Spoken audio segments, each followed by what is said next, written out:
is my rare honor hereby as youth of Kawata endorse our Republican President, also our party President, Mr. Hakainde Hichilema.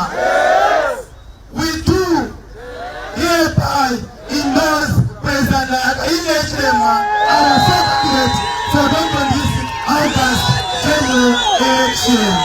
Thank you. Your Excellency, Mr. President, Kawata is ready.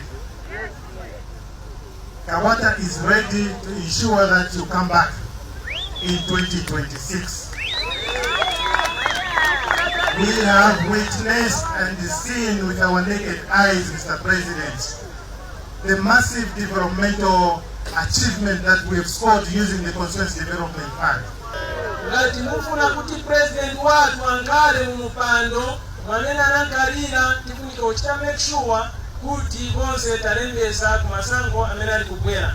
Mobile registration ya MNRCs, registration ya voters, tichite make sure kweba tilembese kweba tikaindo voter.